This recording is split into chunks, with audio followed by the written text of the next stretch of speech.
So we are inside our studio and we are in the new assignment file.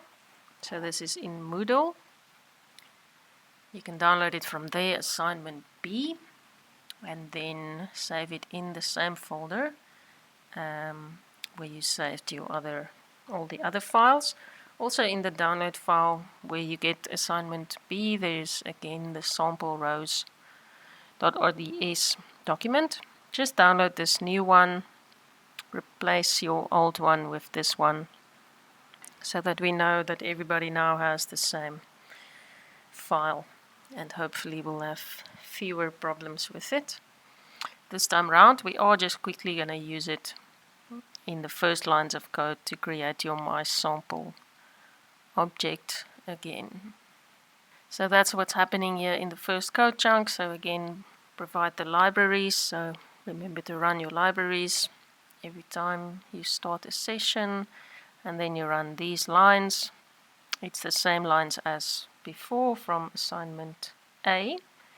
If this looks different from the ones you ran, there was that whole confusion with the putting numbers in brackets and whatever, then don't worry about any of your previous code, just run this code in this chunk. It should create mySample for you, and then this function write_rds just writes it out as a RDS file, which we will read in again in assignment C, which is going to be the last assignment.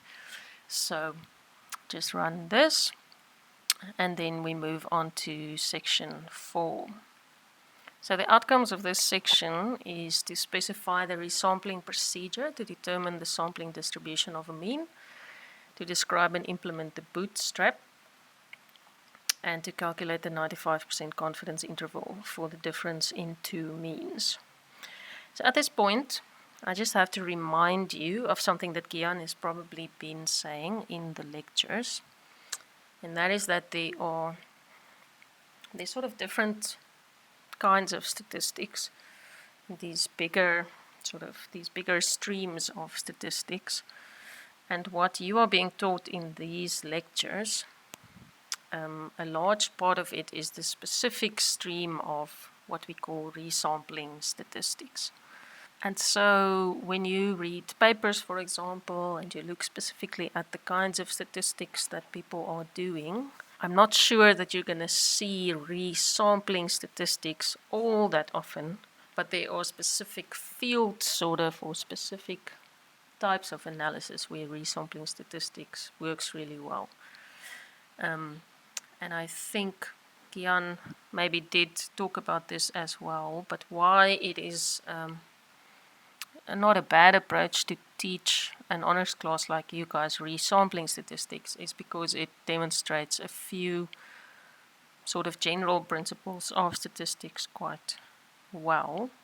So you just need to remember that there are different ways to do statistics, and there are different ways to do the same thing. And so why I'm talking about this now is that there are different ways to calculate a confidence interval, for example.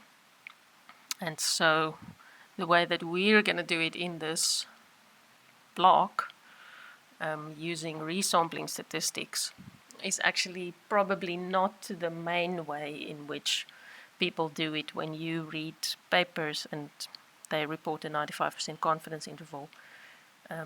Many times those confidence intervals are probably not calculated in this way that we are showing you here. But the concept of what a confidence interval is would remain the same.